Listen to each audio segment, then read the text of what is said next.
रे, दिन के साढ़े 12 बजने को हैं। गुलाबो, माधुरी और इनके पापा का तो कोई अता पता ही नहीं है। इन लोगों को आज नाश्ता करना भी है या नहीं? संडे को ये सब लोग उपवास ही रख ले तो ही अच्छा है। कम से कम मन को तसल्ली तो रहेगी, इनके लिए खाना नहीं बनाना पड़ेगा मुझे। ओ माधुरी, गुलाबो, ये लोग तो सुनने के लिए भी तैयार नहीं है। मैं भी कितनी पागल हूँ, अगर ये लोग मेरी बात सुन भी लेंगे तो कौन सा आज मेरे हिसाब से नाश्ता होएगा। आज तो संडे है ना, इनकी जब मर्जी आए जब नाश्ता करें। कभी कभी तो ऐसा लगता है कि संडे ही नहीं होना चाहिए था। ये 1:30-2 बजे तक तो नाश्ता करेंगे, फिर 4:30-5 बजे तक खाना। तो क्या दिन भर मैं किचन में ही लगी रहूंगी? काश ऐसा कोई संडे गृहिणियों के लिए भी होता, जिसमें वो अपनी मर्जी से उठती, अपनी मर्जी से खाना बनाती। पर ऐसा हो ही नहीं सकता, क्योंकि जिस दिन गृहिणी छुट्टी पर बैठ जाए उस दिन तो घर के सारे काम धरे के धरे रह जाएंगे। ना बच्चे स्कूल जा पाएंगे और ना पतिदेव ऑफिस जा सकेंगे और ना ही माँ जी को चाय मिलेगी, ना पापा जी को समय पे दवाई मिलेगी। अभी जब तक मैं किचन में हूँ, जब तक किसी को भूख प्यास नहीं लगेगी। जैसे ही किचन से बाहर निकलूंगी वैसे ये बना दो वो बना दो, भूख लग रही है भूख लग रही है। सच में इस घर में कोई नहीं है मेरी परेशानी समझने वाला। यहाँ तो सब अपने में ही मस्त रहते हैं। अरे क्या हो गया रोशनी, बहुत देर से सुन रहा हूँ। तुम किचन में पता नहीं अकेले अकेले क्या क्या बुदबुदा रही हो। ऐसा है जी, मैं पागल हो गई हूँ, मुझे पागलपन के दौरे पड़ रहे हैं। अरे क्या हो गया रोशनी, अचानक से इतने गुस्से का कारण क्या है? गुस्सा न करूँ तो क्या करूँ जी, मैं आप लोगों के पीछे सुबह से बैठी हूँ। कह रही हूँ कि चाय पानी ले लो, गरम गरम नाश्ता कर लो, लेकिन नहीं, आप लोगों के पास तो फुर्सत ही नहीं है। अरे तुम भी ना रोशनी, क्या हो गया? नहीं भूख लग रही तो अभी नहीं खा रहे हैं हम लोग। तुम इसमें इतना परेशान क्यों हो रही हो? जब हमें भूख लगेगी जब हम मांग लेंगे तुमसे। ये तो परेशानी है जी, जब मैं फ्री रहती हूँ जब आप लोगों को भूख नहीं लगती, जैसे ही मैं कुछ काम करने बैठती हूँ वैसे आपको भूख लगाती है। अच्छा चलो तुम गुस्सा छोड़ो, अभी तुम 2 कप मस्त कड़क अदरक वाली चाय बना दो। चलो सुकून से बैठकर हम दोनों चाय पीते हैं।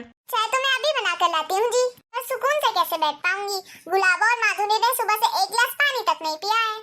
लो बताओ, सुबह से खाली पेट 2 कप चाय पी ली इनने। इनको पता नहीं कि खाली पेट चाय पीना कितना नुकसानदायक है।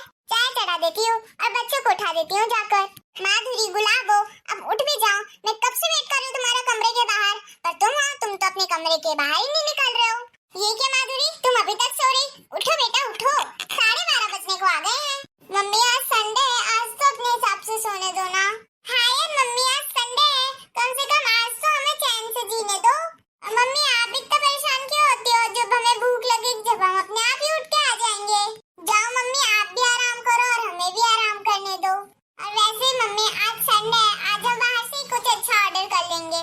अरे नहीं बेटा मेरी बात तो सुनो, मैंने तुम्हारे लिए मटर आलू के पराठे और मस्त टमाटर की चटनी बनाई है। चलो बेटा खा लो ना, अभी गरम गरम है, बाद में ठंडा हो जाएगा तो फिर अच्छा नहीं लगेगा। और वैसे बेटा तुम्हें बाहर का कुछ भी नहीं खाना है। पिछले संडे याद है ना, आधी रात को तुमने कितनी उल्टियाँ की थी और पिछले संडे भी तुमने बाहर का ही खाया था। अरे मम्मी प्लीज, हमें नहीं खाना है संडे वो बोरिंग खाना, हमने पिज्जा ऑर्डर किया है। हाँ मम्मी आप फालतू में डिस्टर्ब मत करो, अब जाओ यहाँ से, मुझे सोने दो। डिस्टर्ब कर रही मैं तुम्हें, तुम्हारी चिंता ही तो कर रही हूँ। प्लीज मम्मी हफ्ते में 1 दिन तो हमारी चिंता मत करो, बाकी दिन तो आपके ही अनुसार हम लोग खाना खाते हैं। ठीक है बेटा कर लो अपनी मनमानी। ये आजकल के बच्चे भी ना माँ बाप की बिल्कुल भी नहीं सुनते, जो इन्हें करना है ये वही करेंगे। मम्मी प्लीज जाते जाते दरवाजा लगा देना और प्लीज डिस्टर्ब करने मत आना। मम्मी मम्मी पापा आप लोगों के लिए नाश्ता लगा दूं क्या? नहीं बेटा थोड़ी देर बाद लगाना। मम्मी जी आप तो खा लीजिए, गरम गरम पराठे सेके हैं मैंने। हाँ बेटा तू परेशान मत हो, कोई नहीं खा रहा तो मत खाने दे, मैं तो खाऊंगी। ठीक है मम्मी जी। बेचारी बहू इतना परेशान क्यों होती है सबके लिए, सबकी कितनी चिंता करती है। आप लोगों को होती होगी परेशानी, पर महिलाओं को तो परम सुख मिलता है। अच्छा अच्छा बना के अपने परिवार को खिलाना भूल गए क्या? मैं भी तो खिलाया करती थी आपको ऐसे बना के। गीतांजलि शायद तुम भूल गई हो, जब तुम कुछ काम कर रही रहती थी तो मुझे तुमसे 1 कप चाय मांगने में भी डर लगता था।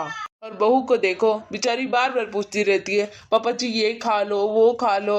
अच्छा अब आप मुझे बता रहे हो, आप ये कहना चाह रहे हो कि मैंने आपकी कभी सेवा नहीं करी? अरे गीतांजलि तुम तो गुस्सा हो रही हो, मैंने तो जरा सा मजाक किया था। रहने दो, मुझे नहीं पसंद ऐसा मजाक। चलो आप भी कर ही लो नाश्ता, गुलाबो और माधुरी तो नाटक कर रहे हैं। अच्छा ठीक है चलो। आज तो कुछ भी हो जाए मैं बच्चों को बाहर का खाना नहीं खाने दूंगी। बच्चों की मनमानी तो मैं बिल्कुल नहीं चलने दूंगी इस घर में। कभी ऐसा होता है क्या? अभी जरा से खाएंगे तो नहीं और बीमार पड़ जाएंगे, कितनी टेंशन होती है मुझे। क्यों ना इन बच्चों के लिए मैं पिज्जा ही बना लूं घर में, ट्राई करने में क्या जाता है।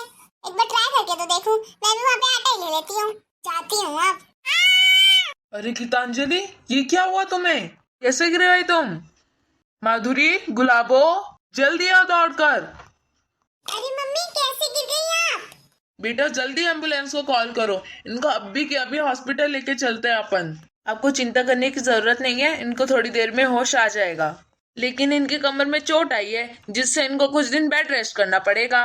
उठिए मम्मी, आगे खोलिए मम्मी, हम आपको कभी भी परेशान नहीं करेंगे मम्मी। हाँ मम्मी, आप जो भी बना के दोगे हम खुशी खुशी खाएंगे मम्मी। तुम लोग चिंता मत करो बेटा, तुम्हारी मम्मी जल्दी ठीक हो जाएगी। अरे नहीं पापा, ये सब हमारी वजह से हुआ है। मम्मी हमारे लिए तो परेशान थी। अरे क्या हुआ माधुरी, मुझे तू क्यों रो रही है और तुम सब क्यों रो रहे हो? हम सबको माफ कर दो गीतांजलि, हमने तुम्हें बहुत परेशान किया है।